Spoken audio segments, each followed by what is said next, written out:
Good morning students, welcome back बच्चों।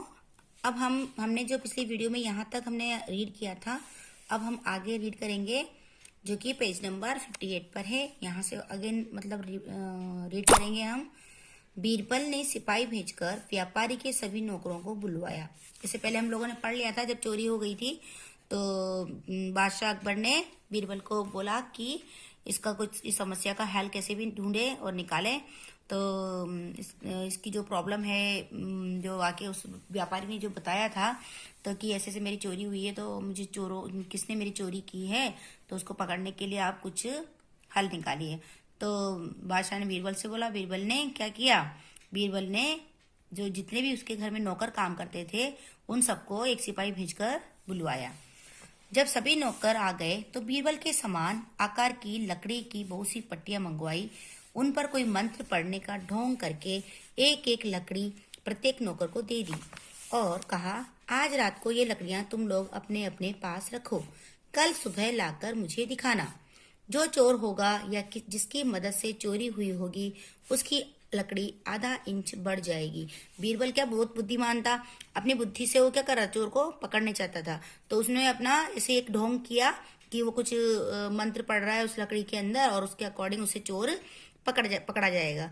तो उन्होंने ऐसे ही बोल दिया कि जो चोर होगा उसकी लकड़ी एक आधा इंच बढ़ जाएगी। क्या हुआ आगे, बीरबल के आदेश से राज्य कर्मचारियों ने व्यापारी के नौकरों को अलग अलग कमरों में रखा और उनकी देखरेख के लिए एक सेवक नियुक्त कर दिया। उन नौकरों में से जो नौकर वास्तव में चोर था उसने अपने मन में सोचा कि यह लकड़ी बाद में आधा इंच बढ़ जाएगी, तो मैं पहले ही क्यों न इसे आधा इंच काट दूं। अब ऐसे ही देखो चोरी पकड़ी जाती है, जो चोर होता है वह कैसे न कैसे पकड़ा जाता है। तो उसके मन में चोर था और वो उसने चोरी की थी, तो उसने क्या सोचा कि अरे बीरबल ने तो ऐसा कुछ मंत्र पढ़ा है और उसके अकॉर्डिंग ये लकड़ी आधा इंच बढ़ जाएगी, तो चोरी तो मैंने की है, तो मैं क्या करता हूँ, उसने थोड़ा एक्स्ट्रा बुद्धि लगाया। तो वो कहते हैं ना, चोर तो पकड़ा जाता है, ये कैसी भी बुद्धि लगाओ। तो उसने क्या किया, उस लकड़ी को पहले से ही तोड़ दिया। और बीरबल ऐसा कुछ मंत्र नहीं पढ़ा था उसने, वो सिर्फ ओनली उनको पकड़ने के लिए ऐसा उन्होंने एक पैंतरा अपनाया था कि ऐसा करूंगा तो शायद मैं पकड़ सकूंगा चोर को।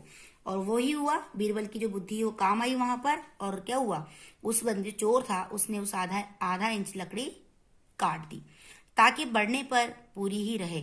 इस तरह मेरी लकड़ी सबके बराबर रहेगी, इस प्रकार बीरबल मुझे नहीं पकड़ पाएगा। ऐसा सोचकर उसने तुरंत अपनी लकड़ी का आधा इंच छोटा कर दिया। यही तो बीरबल की चाल थी। क्या कभी लकड़ी रात भर में अपने आप बढ़ सकती है? सुबह होने पर बादशाह और बीरबल उस जगह पर गए जहां नौकरों को रखा गया था। उनके साथ वो व्यापारी भी था। बीरबल ने सबकी लकड़ियों को देखा। जब असली चोर की लकड़ी देखी तो वो औरों से आधा इंच छोटी निकली। बीरबल समझ गए कि अवश्य इसने ही चोरी की है। बीरबल ने एकांत जाकर उसे छोड़ देने का वायदा करके सारी सच्चाई जान ली। व्यापारी चोरी हुआ माल मिल जाने पर बहुत खुश हुआ। बादशाह सब कुछ देख रहे थे और बीरबल की बुद्धिमानी से बड़े प्रसन्न हुए। तो ऐसे थे हमारे बीरबल, जो कि इतनी भी बड़ी से बड़ी समस्या का हल चुटकियों में निकाल देते, क्योंकि वो बहुत ही बुद्धिमान थे और अपनी बुद्धि से हर एक परेशानी का हल निकाल लेते थे। तो आपको बच्चों ये कहानी अच्छी लगी, इसको आप लोग अच्छे से रीड करना, मजा आएगा आपको पढ़ने में, क्योंकि ये कहानी है बीरबल और अकबर बादशाह की। जो जितनी भी कहानियां उनमें से महत्वपूर्ण कहानियों में से आपकी बुक में डाला गया है। तो आप इसको पढ़ के और अच्छे से रीड करें ताकि आपको याद हो जाए ये कहानी क्या है और इसके क्वेश्चन आंसर करने में आपको कोई प्रॉब्लम नहीं आए। तो आज इतना ही पढ़ेंगे बच्चों। इसके लिए अब आगे जब हम वीडियो बनाएंगे उसके अंदर जो लेसन नंबर 9 है वो हम पढ़ेंगे। आज के लिए इतना ही, अब मिलते हैं अगली वीडियो में, तब तक के लिए बाय।